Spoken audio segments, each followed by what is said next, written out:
Olá, eu sou Caroline Esvizero Alves, advogada, especializada em planejamento patrimonial e sucessório. E hoje eu tenho o grande prazer e honra de receber minha colega, Patrícia Machado.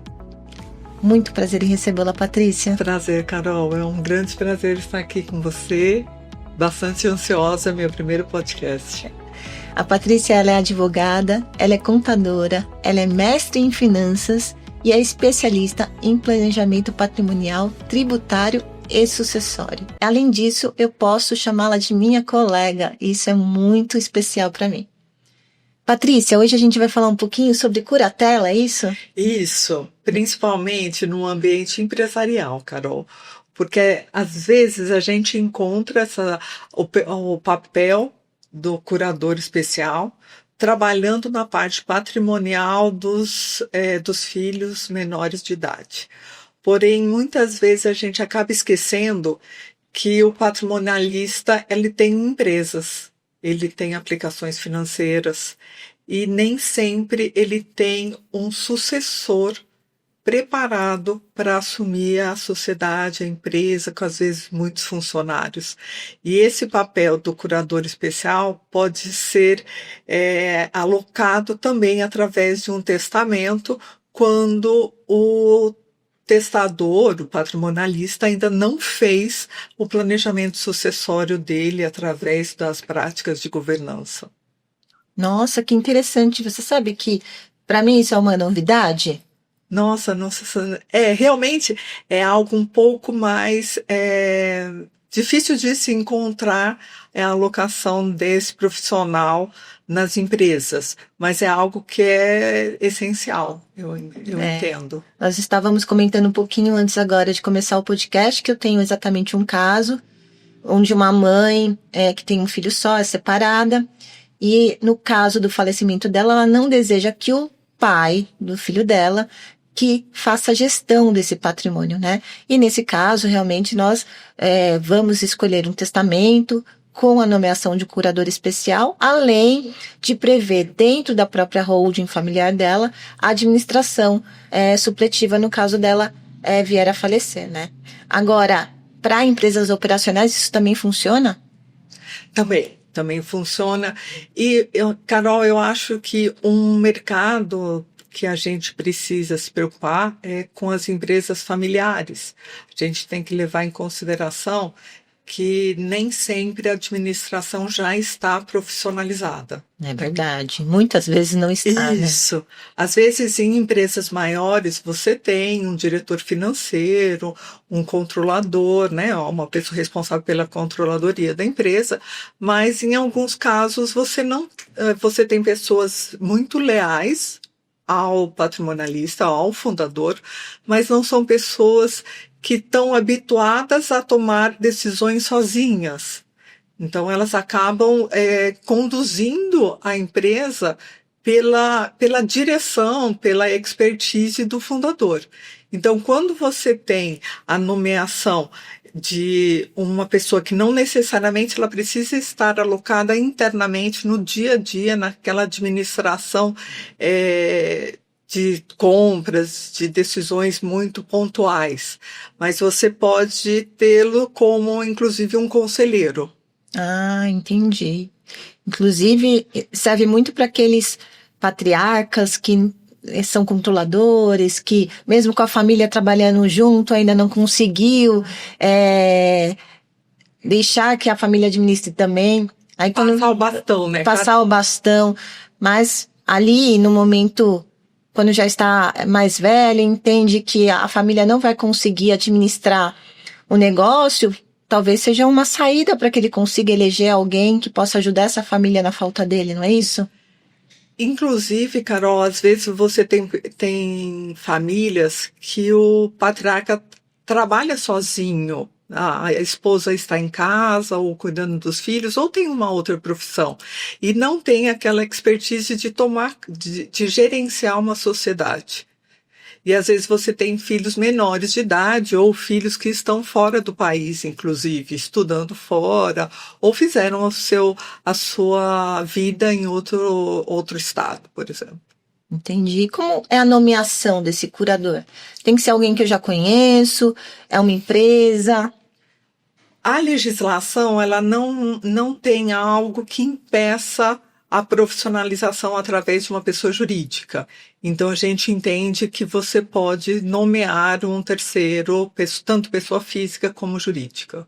E dá para nomear mais de uma pessoa? É o ideal. Por quê? Você tem que levar em consideração que, como você fará essa nomeação via testamento, você não tem certeza se aquela pessoa estará apta a assumir esse papel no momento do evento morte. Então, o ideal é você ter alternativas para que você tenha uma precaução maior e você tenha como escolher, né? O inventariante possa escolher entre as opções que você estará deixando no testamento. Isso tudo já tem necessariamente que estar previsto dentro do contrato social ou só o testamento basta?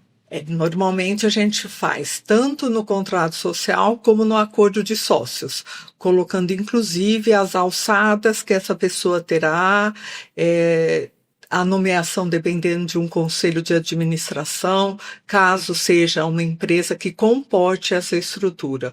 Mas o ideal é que você tenha todas essas articulações funcionando em todos os pactos sociais da empresa. Então, tanto o testamento como o contrato social e se a empresa tiver um acordo de sócios. Ótimo, muito interessante isso. Então, Patrícia, e me conta uma coisa.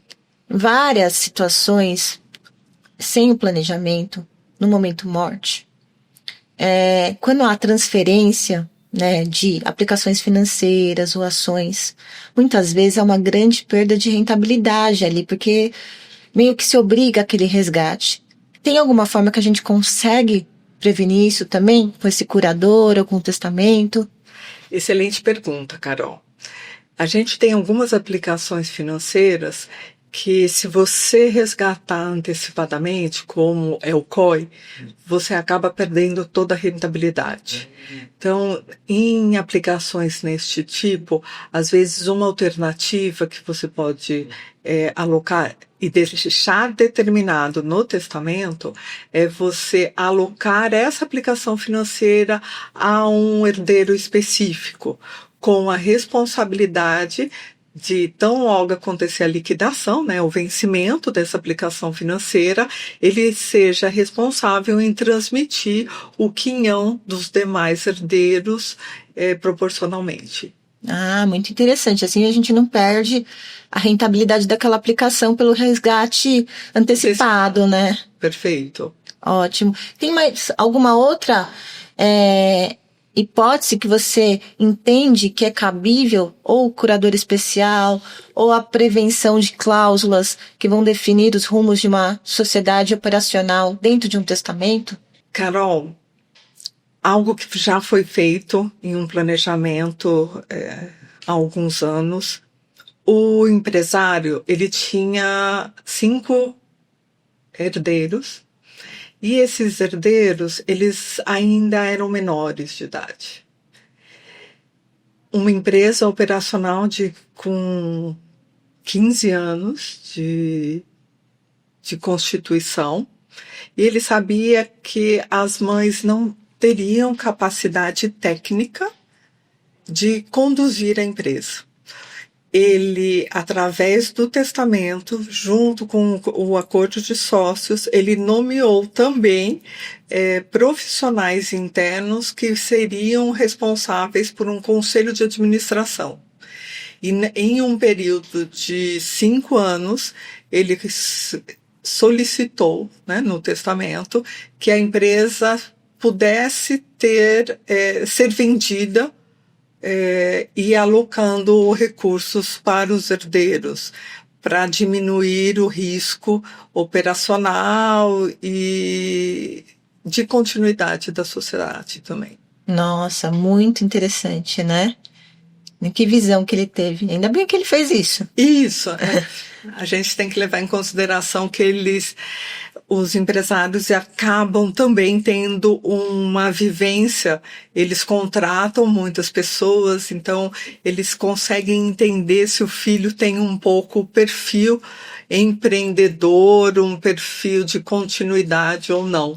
Então, essa sensibilidade é muito importante também, porque é a continuidade de uma empresa, são muitas vidas envolvidas. É por isso que nós, profissionais que atuamos nessa área, essencialmente temos que saber escutar primeiro, não é? Sim, e entender o desejo do patrimonialista. Isso eu acho que é em primeiro lugar.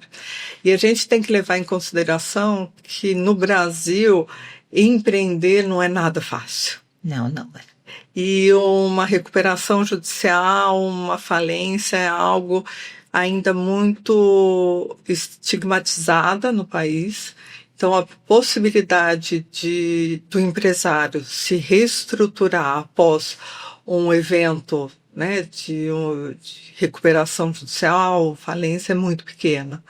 Então, tudo que a gente conseguir de forma conjunta auxiliar o empresário à sobrevivência da empresa é o nosso papel, né, Carol? E quando a gente está falando nesse tipo de planejamento, que envolve os filhos, né, que envolve essa sucessão, além empresarial, mas também familiar, a gente também está preservando conflitos na família, não é mesmo?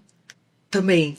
E a gente tem que levar em consideração que a gente tem um mecanismo no Brasil que é a desconsideração da personalidade jurídica. Que o patrimônio, apesar da gente ter entidades diferentes, que é a pessoa jurídica e a pessoa física, o patrimônio da pessoa física, em alguns casos a legislação autoriza a desconsideração e o patrimônio da família pode ser atingido com as dívidas da pessoa jurídica. Então, no momento que você já não tem o patrimonialista, que é aquele que teve a visão em constituir a sociedade, a empresa, mais, né, tocando a sociedade, é algo que também acaba sendo um risco muito grande, porque ele pode perder tanto o patrimônio da pessoa jurídica, como atingir os bens particulares. Por isso que o planejamento patrimonial também é essencial para qualquer um que tenha qualquer atividade empresarial. Essa pessoa sempre vai estar sujeita a riscos, né? Não tem como fugir. É verdade. Não tem como fugir. Mas o que também é essencial é uma governança adequada, porque a legislação ela tem evoluído, Carol. Antigamente, principalmente com base no Código do Consumidor, a gente ainda tem uma proteção muito grande do consumidor e do trabalhador.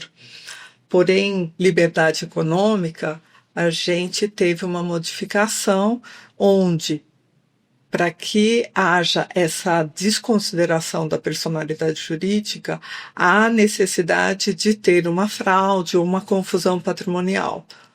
Por isso que a governança, melhores práticas, uma contabilidade separada da empresa, sem confundir, comprar sorvete com o cartão da pessoa jurídica para a pessoa física, essa diferenciação do que tudo aquilo que é o gasto da empresa fica no caixa da empresa, o que é da pessoa física na pessoa física.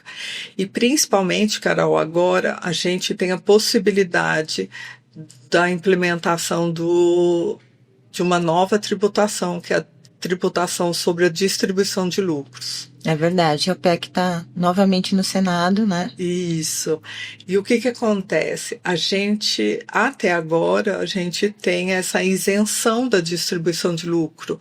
Então, fica muito, tranquilo, o empresário teve lucro, transfere para a pessoa física. Então, ele vai ter os gastos particulares dele no cartão da pessoa física. Às vezes, algumas pessoas podem voltar ao que a gente tinha antes dessa modificação da legislação e voltar a gastar o dinheiro na pessoa jurídica. É verdade. E isso pode impactar nessa abertura de uma possibilidade de desconsideração da personalidade jurídica pela confusão patrimonial. Confusão patrimonial, é verdade. Então, para quem não entende, confusão patrimonial é quando eu acabo usando o dinheiro que é da pessoa jurídica para os gastos da pessoa física.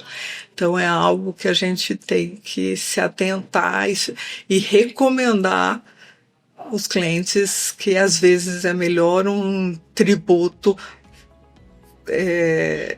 pontual do que um risco de você acabar atingindo o seu patrimônio num evento de uma crise, por exemplo.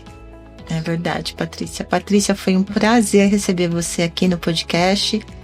Adorei. Eu também adorei. Você é fantástica. Você fala muito bem. Ela estava um pouco nervosa antes, mas foi muito agradável. Muito obrigada, viu? Eu que agradeço, Carol. Obrigada.